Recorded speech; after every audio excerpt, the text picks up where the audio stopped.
pony knowledge by. Oh, better. I got a place where winning ain't tough to do. You wanna be cool, stable too. Your horse racing fantasy come true. But no, stable duel. Download the Stable Duel app and play today. Happy Friday to you as we get closer and closer to Christmas. I'm already in the Christmas mood. I see. Got a couple of my USC, Dodger, Laker Christmas stuff that I'll be rocking. And what's nice, Barry, about nowadays, man, I've been already like deep into the Christmas movies. Every streaming service has their little holiday collection. I can go right in. It makes it so easy for me. Beautiful. Had Bad Santa and Bad Santa 2 on yesterday, which are just so great. We're on the holiday time. How you doing this weekend, my friend? Hanging in there, same old. But one thing I did notice about those teams you mentioned, nobody likes those teams. So. That's what's so funny. I'm on the teams that everybody loves to root against.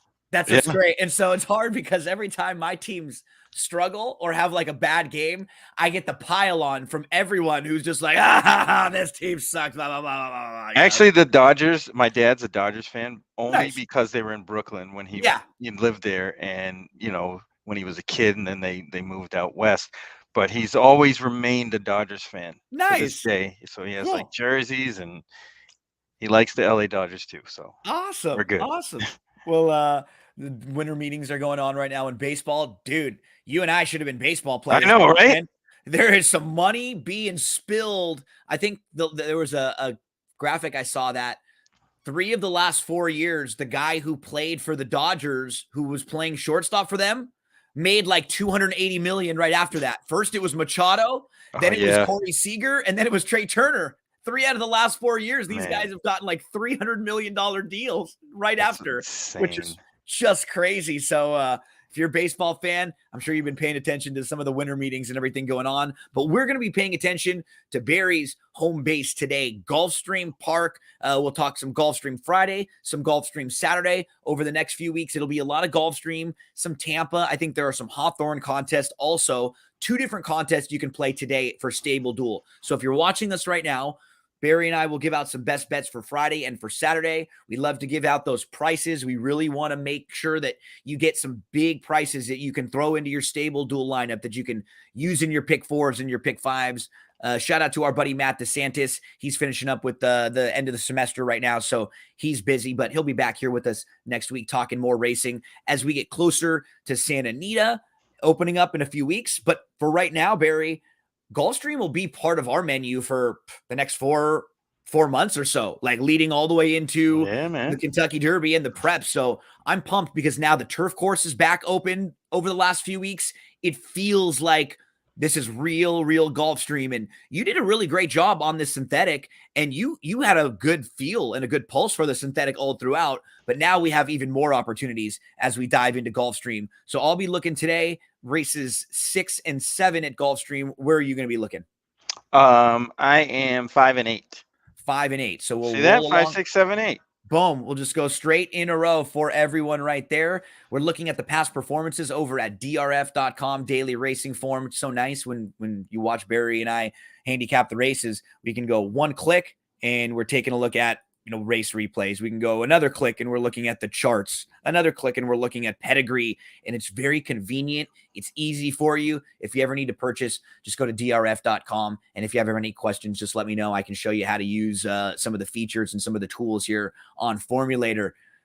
Well, we got some low-level claimers. This is one of your bread and butters. You like the turf sprints, some of the lower levels. You like that synthetic. I'm after spending a lot of time with folks, you start to know their favorites and you start to understand the things that they love. This is one of those races that you like. Talk to us about who you're looking at. Yeah, this is like you said, a lower level 62.5 or $6,250 6 furlong race on the dirt on the main track. And if you follow Gulfstream at all, you'll recognize a lot of these names in this condition. in this race too, because they just beat up on each other all year long. And it's great to see because, it can give you a little bit of insight into how this race is going to be run. That being said, I ended up on number 4, Cactus Jack. Oh, shout out to one of the great wrestlers there, Mick Yeah, Foley, right? absolutely. And again, it's almost like this horse has fresh legs. That's the only reason I ended up here. In comparison to the rest of the field, his speed figures are just as good. Um, and I think the last race was just kind of a race to get this, a race into this horse. And second time out, it looks like this is where they want to be. This is the spot they want. This is the field they can handle. The trainer, Frank Russo, is very good second time out, 29% off a similar layoff. It's just, this It's is, go time. yeah. And one thing I did notice is the rider, Lionel Reyes, was riding the 5, Vinny Van Gogh, quite a bit last year and early this year. And I know this horse has changed hands a couple of times. He rode him back on October 8th and then had 2 different riders since, getting a third different rider this time. So it kind of feels like this horse is kind of This is the going in the spot. wrong direction with Yeah. Vinny Van Gogh. So he bails, goes to the 4, Cactus Jack, who has some speed. I think this horse is going to be really, really prominent the whole way. Another thing is he was stuck outside the last time. I just think it was just a totally wrong trip, and they just wanted to get a race into this horse. I think he's going to be much improved today and probably get it done. Cactus Jack. Bang, bang! Bang, bang! Cactus Jack.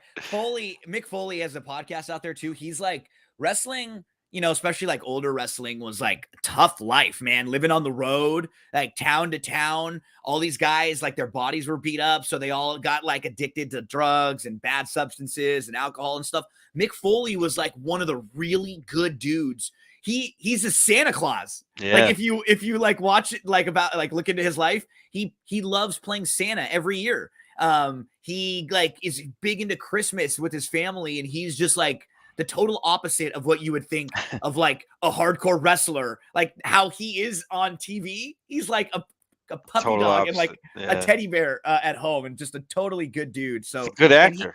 He's a good and he's a like, again, everybody believes in different things, but he's always on the right side of a cause. Like Yeah. you see him on social media, I'm on his side most of the time. Like with the stuff that he's saying, the people that he's defending, like overall, good dude. Shout out to Cactus Jack, which we talk about. What's great, you never know the tangents that you're gonna get when you're handicapping a racing card. As we move along to race number 6 at Gulfstream Park a little later on today, and this is one of my plays. We have a $35,000 non-winners of 2 claimer going a mile on the turf in here. I thought there was a price that's a little bit interesting. And I'm looking at the number 6, Chess Not Checkers. And this is a horse who's only been on the turf one time, and that turf race was pretty good. It was back in December, finishing 3rd in a big field. The horse who won that day came right back to win next time out. And there was also another next out winner in the race. So live race, only time they were on the grass. Good effort that day. And following that, you just have a lot of races that aren't quite as good or are on different surfaces. So now we don't really know like the level that this filly is, right? This may be a tad too tough of a level for her, but I know she's run well on the turf. Nobody in this race really scares the heck out of me. This is the $25,000 to $35,000 claiming type race, so there's not going to be any monsters. But what I do like, so her last 2 races before she went to the bench, she breaks her maiden, she steps up and she faces winners a couple times, doesn't really run well.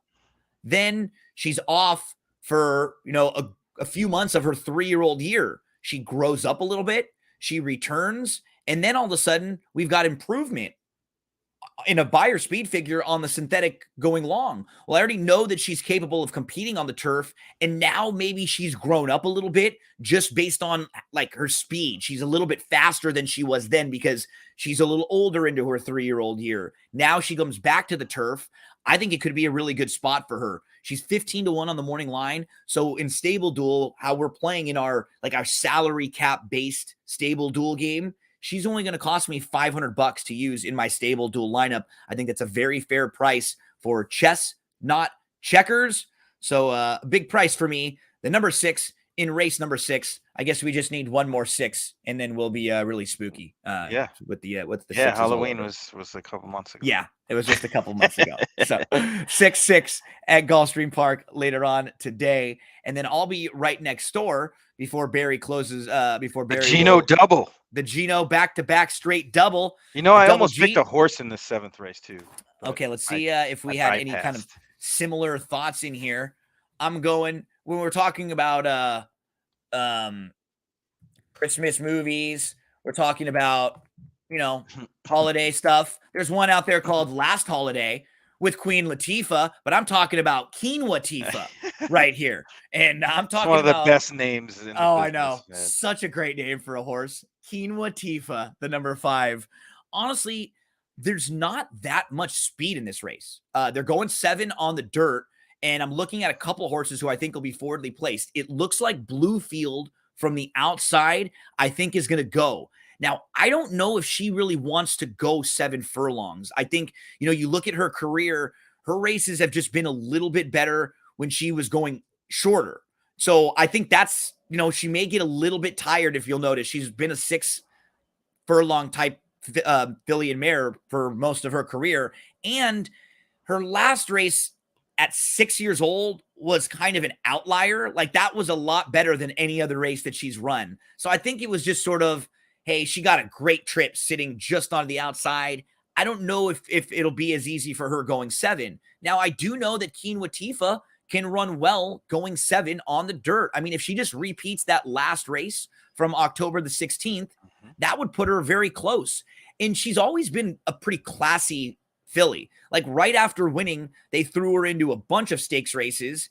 And now it's sort of just kind of like, okay, let's figure out where she really fits. They came back with the new barn on September the 11th, back in the Alvarado barn, and she finished 3rd that day. It was not a bad effort on the synthetic. Then on October the 16th, again, it was pretty good. Then last time out, I think at 5, it was a little bit too fast. She was just kind of in chase mode, up a little too close, and then she backed up. I think she fits pretty well in here. I figure she'll probably be sitting 2nd, with Paco aboard. That's where I'd like to see her. I hope she's right behind the outside horse. So if that horse stops, she can just take advantage and fall right into the spot. She's 8-1 on the morning line. She'll only cost us $3,000 in our stable dual lineup. So Queen Latifah in race number 7. It's the number 5 for me at a very, very nice price. So yeah, we're giving them some nice horses back to back to back, right? Could you imagine if we had a nice little traditional pick run with your 8-1, then a 15-1, and then another 8-1 right here?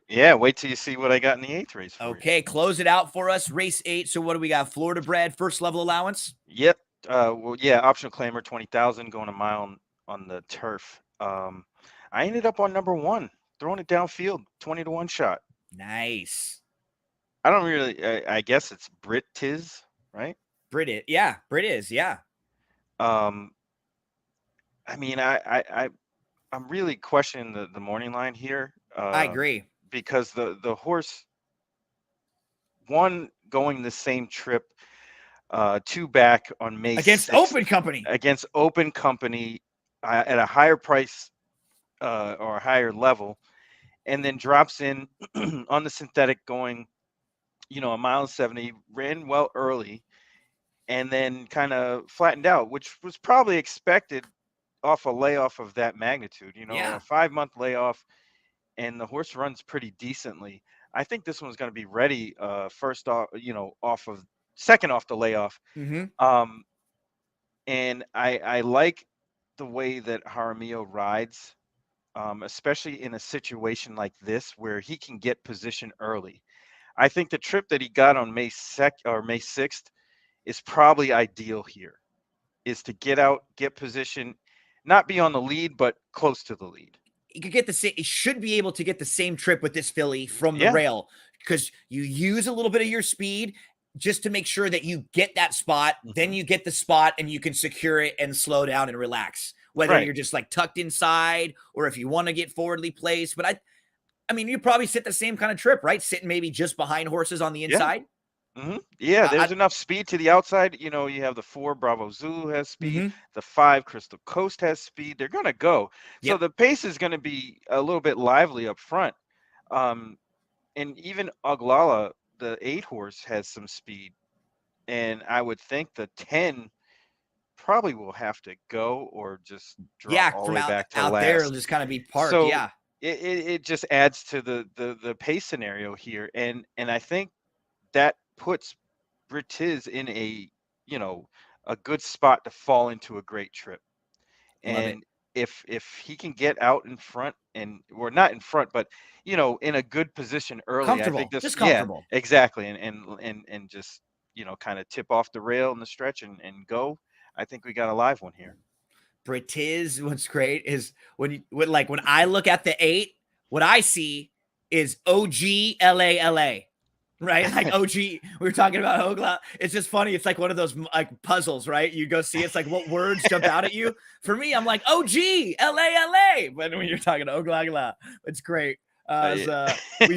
We finish up Gulfstream Park for Friday. So today, if you're playing at Gulfstream Park, a couple different options for you in these Stable Duel games. Just get to the Stable Duel app. It's totally free to download the app. They have free games all the time, too, where you can win cash prizes and like build your bankroll. Today, you can play in a $25 contest, and then you can also play in a $40 double up, where if you are part of the top 40% there, you'll double your money up. And then in that $25 game, it's a traditional game with three entry max. So you can play a couple different entries if you want. Today, you can also play at Tampa or at Hawthorne. So a couple different options for you. But let's turn the page from Friday, Gulfstream Park, to Saturday, Gulfstream Park. So I'm looking at races 1, 4, 6, and 8 for Saturday. I really like a horse in the 8th race there. What are you looking at for Saturday, my friend? I know I'm in 8, and I think I'm in 10. 8 and 10. Carlos, thanks for hanging out with us, Carlos. Appreciate you checking in. Carlos, if you have any plays that you like this weekend at Gulfstream Park, either on Friday or on Saturday, send us a post and we'll share your comment. We'll share your selection with everyone out there. Thank you, Los, for hanging out. And we appreciate you watching us. What's up, Carlos? In the barber shop over there. Love that. Love that. See that. Maybe you give me a cut when I decide to cut my hair. I know they have this awesome, there's a really up and coming, like a lot of, it's funny. Every show has a different theme. Today it's kind of wrestling. There's a great wrestler on like the Tuesday night wrestling show NXT, which is basically like the WWE kind of minor league show where they kind of get everybody ready to step up to the big leagues.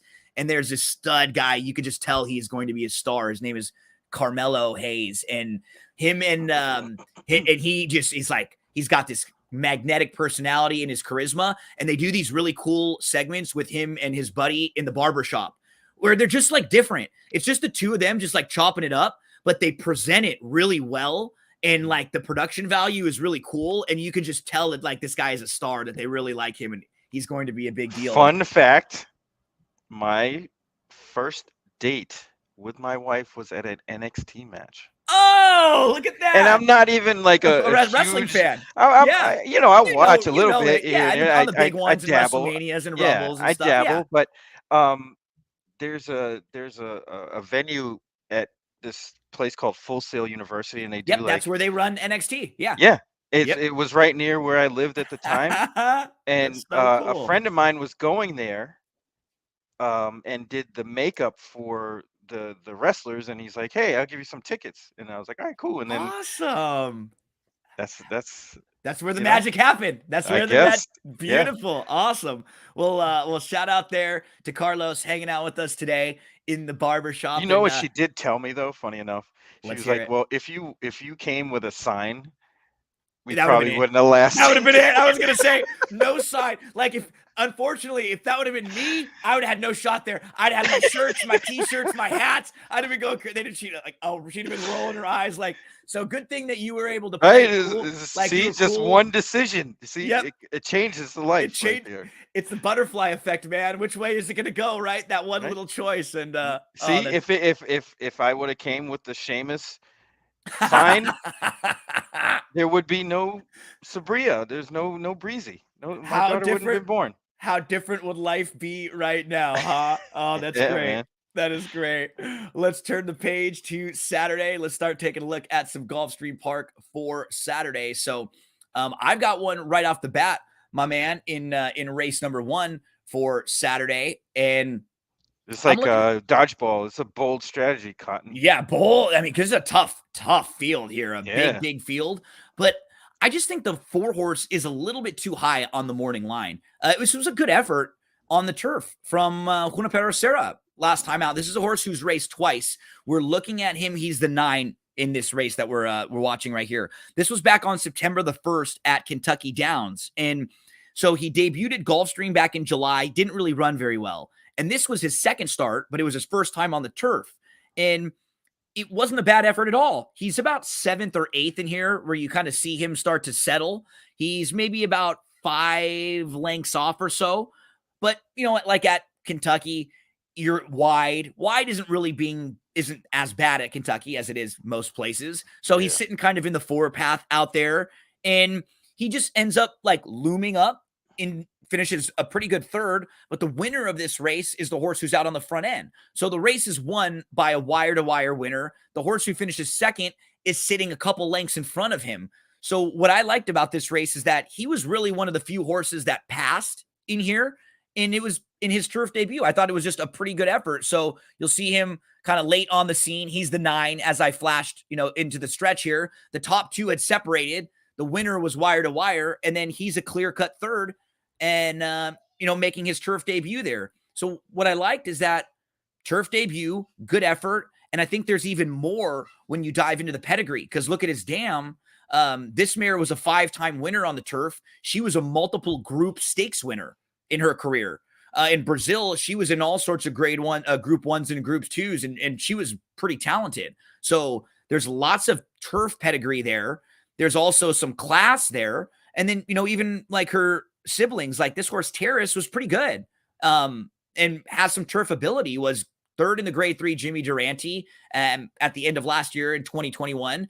And then Jungle Cat is another one who I love looking at pedigrees and finding horses like this, because Jungle Cat is 0 for 4 on the turf, but she's a good turf horse. Right. She's run knocking on the door. right. She all 4 of her races on the grass are good. It's not exactly like she doesn't like the turf. She just ran it. Look at 3 of the races she lost to Lady Spitespear, Saranaya. Like, these are all really nice next out winners. A couple of them stakes winners. So she was just in a little tough and a little unlucky. I think there's sneaky pedigree here with this filly, or with this colt. He's a 2-year-old. And I think, he obviously showed that he can run on the turf. I have no problem with that. The only question that I have is there's just not really much proven speed in this race. And maybe that'll just let him sit a little bit closer, because that race went pretty quick last time out. They went, sub 23. So that may be why he was about 4 or 5 lengths out of it. And then he kind of moved into it. So he could sit mid-pack. I don't think he has to be dead last in here at 8-1. I think that's very fair value to kick up the card, Sniper. So I thought that horse was going to get bet way down. I actually bet that horse the day he lost. Yeah, I think he feels more like a 4 or 5-1 shot in this race than he should be an 8-1 shot. Yeah, and I think he's going to be a second choice. I wouldn't be shocked. Second or third choice. That wouldn't surprise me. And that's the conversation that we have always about stable duel. Carlos, I agree. Carlos, Barry is the best. Carlos, so shout out. It's one of the questions, the conversations we have about stable duel all the time, Barry, in that, when you're betting a horse and you're playing them in your pick 4s or pick 5s, obviously you you want a certain price. Like, hey, I like this horse. I want him to be about 5-1 or so if I'm going to make a wager. In Stable Duel, it's kind of the opposite because everybody has to lock their horses in off their morning line. So some of the time we're looking for horses like this that we think might get bet down because it makes it easier for us to build our lineup. Now I'm putting in an 8-1 shot who I think will probably end up going off like 4 or 5-1. And all of a sudden, win or lose, I got value there because it's closing line value because I paid for a 5-1 shot, right? That like I paid for an 8-1 shot that ends up at 4 or 5-1. Well, the concept, of gambling and any, or most professional gamblers will tell you that one of the key things to making money in the long run is exploiting bad lines. Yep.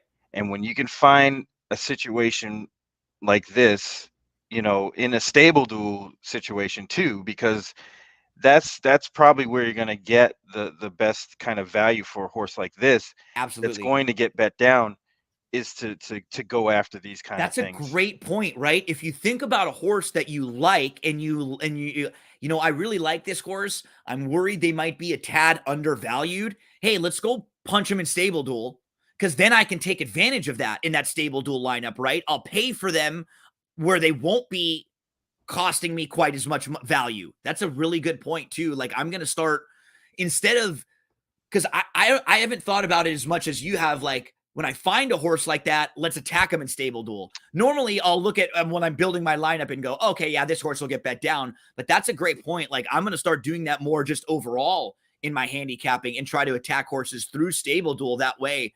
Always learning something from my man, Barry. My next play is the 4th race. Where are you going to head next? I'm 8 and 10. 8 and 10. So I'm going to go 4, 6, and then we'll both meet in race number 8. 4th race, we go to the Pulpit Stakes, 7.5 furlongs on the turf. Couple stakes races at Gulfstream Park this weekend on Saturday. And I'm looking, Ari Gold is the favorite. He's going to throw something. And that's just one of those where it's like, man, I love this show, Entourage. I like watch it all the time. And now like it's one that just doesn't hold up quite as well. You watch it back. There are just some things that are like a lot. Sometimes I'm just like, man, there's just really like a bunch of white dudes like saying some cringy stuff about girls in there, huh? Like it just doesn't like really like you watch and it's like, what's that show? 2.5 Men. Yeah, no, it's just you laugh. It's actually popular though, still somehow. Yeah, oh yeah, I know. Like it pops you, and you watch it back, and it's not like it's entertaining, but you're like, I don't know. How's this? I don't know. That doesn't hold up all that well, 10, 15, 20 years later. And so Ari Gold is the favorite here, but I'm going right next door because what we know about Ari Gold, he's quick. He's going to be forwardly placed. And, he actually lost to a horse, W&L, who just came back and won last week over at Belmont and Aqueduct and in the Remsen. So, we know that he's faced some good company, but he's going to be a very short price. He's 9-1 or he's 9-5 on the morning line. He's going to be way shorter than that, even, off odds. And I'm looking at the rest of the field. I think he gets the lead. And I think the horse that's really interesting to me is the one who's sitting right next door to him, Congruent, because Congruent has the type of running style where I think he can just sit right to the outside of Ari Gold and right off of Ari Gold. And if Ari Gold stops, I think it's Congruent who should be able to take advantage of it. Congruent was in the Breeders' Cup Juvenile last time out. He was 90-1 against the best juveniles. And honestly, that race, like the best horses showed up. He was behind Forte, Cave Rock, and National Treasure. Like those are the most proven of the 2-year-olds out there. He faced the best and he did it all on the dirt. And so now it like makes sense to me because this barn said, okay, cool. We're going to run in the Breeders' Cup Juvenile. Let's try these dirt races. Now that didn't work. We were in a little bit too tough. The horses bred pretty well for the grass. Look at the dam here. Part the Seas was a multiple winner on the grass. Part the Seas was actually a stakes winner on the turf and tried like graded stakes races on the grass. This is a quality mare. And one of the only an Ocean's Map, I was going to say, is a horse that we know pretty well. Ocean's Map is a stakes winner. Ocean's Map has been in stakes races quite a bit, is a 5-time winner on the turf. Sea of Hope is also a turf winner.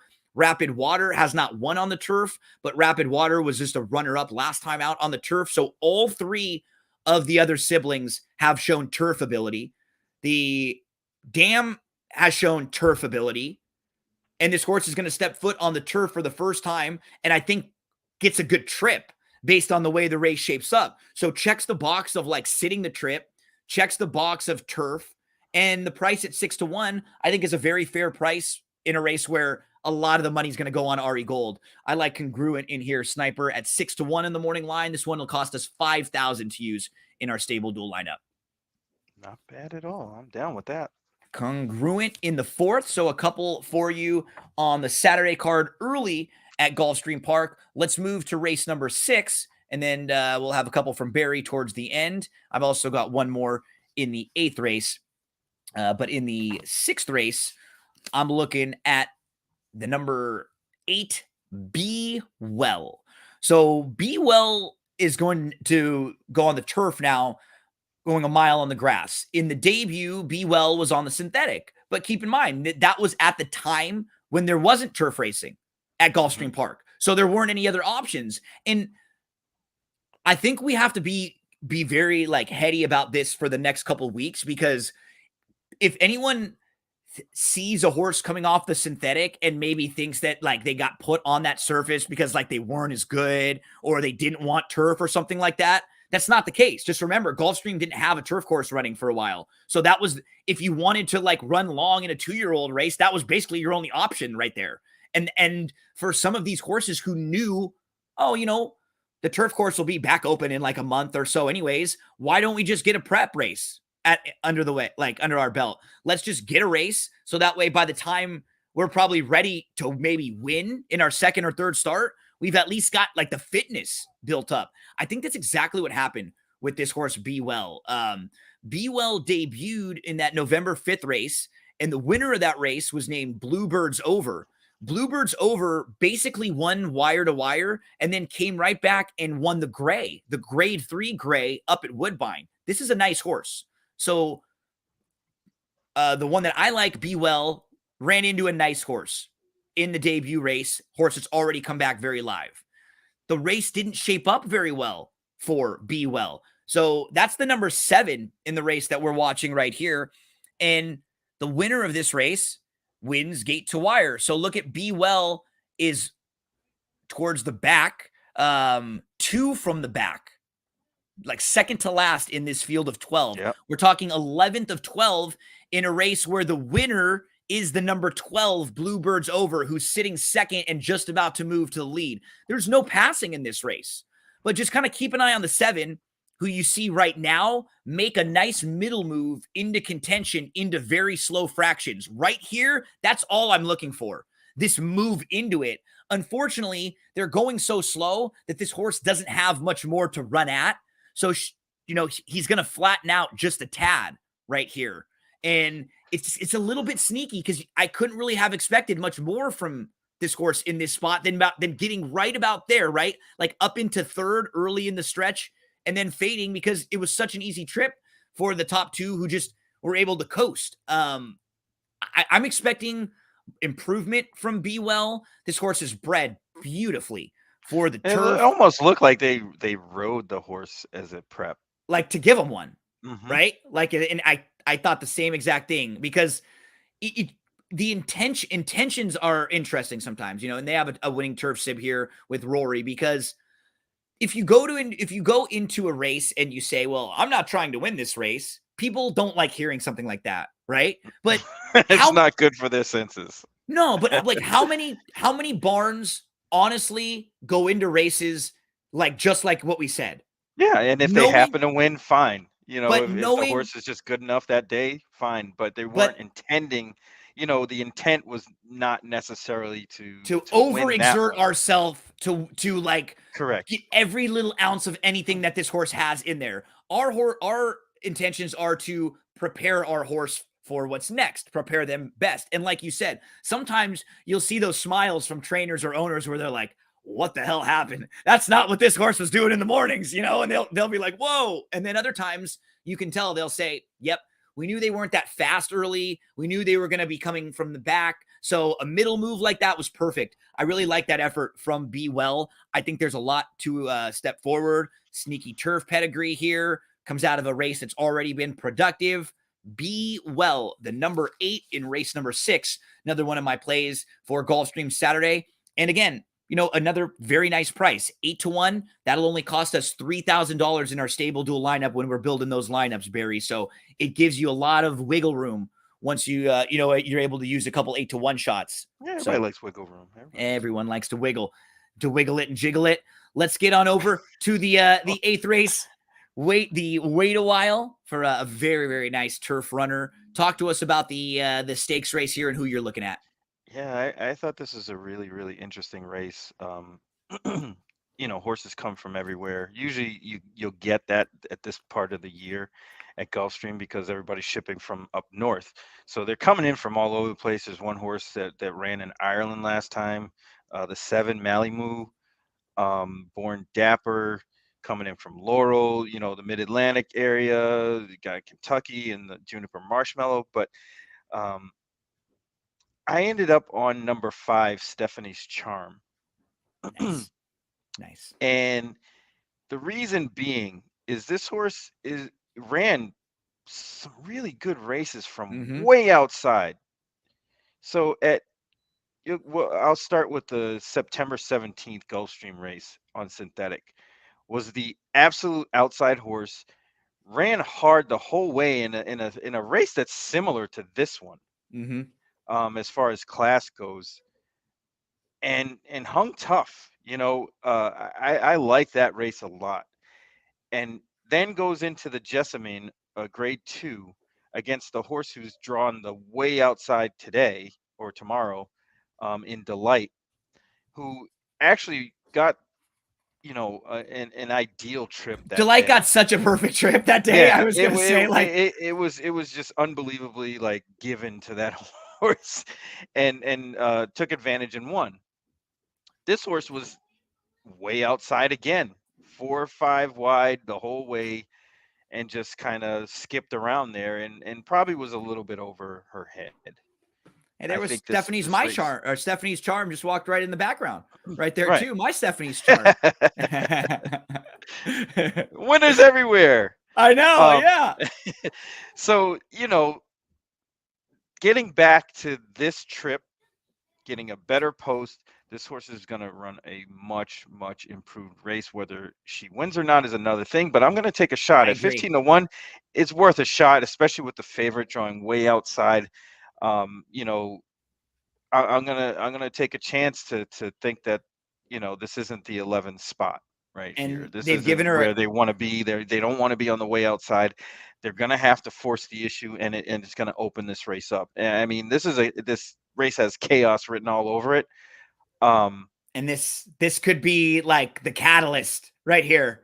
That's what I want. Yep, and I agree. I think this is a very fun horse to throw into any exotics. In stable duel, 15-1 will only cost you $500 to use. I like the fact that after the turf race, they came back and got a couple more works on the turf too, which is all a positive to me. Stephanie's Charm, the 5 for the Sniper. I'm looking at the 3. This is one of my best bets of the weekend. I absolutely love Isabel Alexandra. So she was a debut winner going 5 at Indiana Grand. She ran very well that day. You don't really know how good a horse is like that when they win a 5 furlong turf sprint. She kind of sat a pretty nice trip in that race too. She didn't have a whole lot go against her. The race at Keeneland was the one that I really, really liked. So we're going to watch her race right here. She's the number 11, Isabel Alexandra. So this is just her second start. She's 16-1 in this race at Keeneland. This is a tough race at Keeneland for first level allowance runners, 2-year-old fillies. These are a bunch of horses who had already had a victory. So from the outside, she has a pretty good start. She's sitting right there about 3 wide, and then a nice move. They decide to take her back so she doesn't get parked. So right now, she's sitting in a beautiful spot. She got to the rail, and she's in 4th, and she's only about 2 lengths off. like perfect. But unfortunately, it's one of those like roll the dice trips because we can kind of see what's about to happen. Right. The two Not gonna horses get out. to her outside make like early moves, and they do a good thing by not trying to like quicken her up to force her. But then unfortunately, now look at the difference of the spot that she's in. Now she's back in like the fourth flight of horses now. And so she's traveling really well down on the rail, but she just has to wait because there's nowhere to go. There's just sets of groups of horses in front of her. There's a horse to her outside. She's pinned in here. Even right now, she's loaded. She's got tons of run. She's just waiting, still waiting at the top of the lane, not able to be asked at all, still waiting in the third flight. Nowhere to go. Let's try to go inside. Nope, there's no room there. And then we're going to have to come all the way to the outside. And now we try to go in between, but a horse beats us to that spot. And so we can't get right there. And she's still trying on the outside. She's still trying. She wins the 3-horse battle for second, gets up in between horses. I thought that was not going to lie here. Not going to lie. I'm going to give you the real. The jock got outritten there. I know. You're right. He should have been where the 5 was. Yes, he had the position early. Yep, and didn't get there. Yep, and that was the difference between winning and losing. The couple lengths of jump, right? Like it's just the difference between. Like I said, you could understand why going into that, like in the first turn, you looked like he was in a perfect spot. It looked like she was in that great spot. And then, like you said, it was the horses move early. And then all of a sudden you got to make that split-second decision. And you don't want to go up into it, but you wait. And then you just kind of get caught behind horse. I think Raylu fell asleep at the wheel. And got shuffled back one spot. And like you said, look at how much of a difference it made. Because the 5 went on to win easily. Yep. While he's waiting. Right. And then got shut off. And that was the spot that it would that chaos happened. Mm-hmm.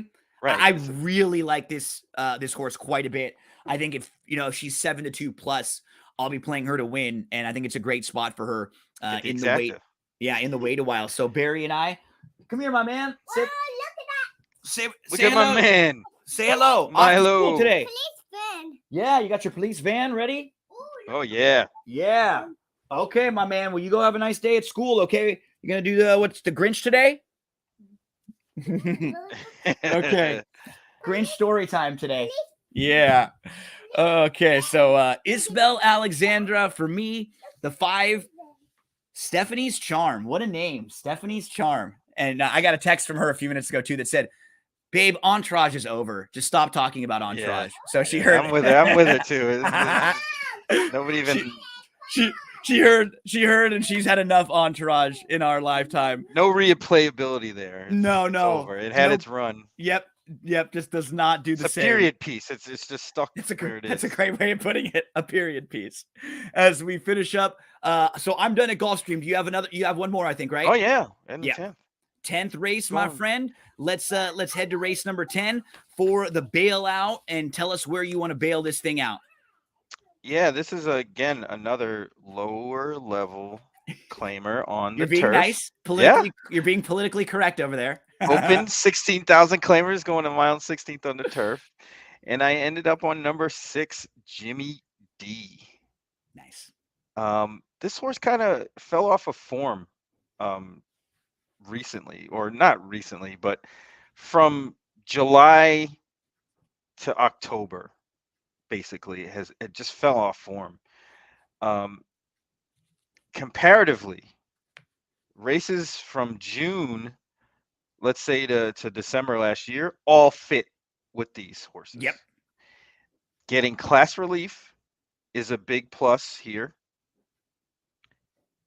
And the fact that Christopher Davis basically moved all of his horses from the fairgrounds to Gulfstream so they can get on the turf. I cashed with one of them. I think it was his only win so far, and that one paid 10-1. And that last race, what I like is, it was a small field, but it was just like a wake-up race. It was just a good effort again to get back, because we know this horse is capable of competing. It's not about the class with this horse. It's just about how he's feeling at the time. And you need a race like that to just remind you, to shake the cobwebs off again, to just, oh yeah, I can do this. I know how to win races. I know how to be right there and get involved. Right. And it's a new face too. And you see the horses here, like Officer Country, the North Remembers, they've been beating up on each other They're the forever. same. Yeah. Right. They're the same horses. They all take turns. Right. I've seen enough of them. And I think, Jimmy D has enough speed to be close enough. I know his last win, he was way back, but that was just a strange race at Hawthorne on a yielding course.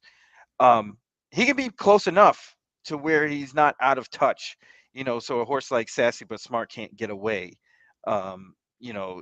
This is a really interesting race. Another one that I think has a lot of chaos potential, because the horse that's probably going to get bet, Kitten Spa, is way outside. Not a great place to be. No. On any front. I mean, you can win from out there, but it's not where tough. You want to be.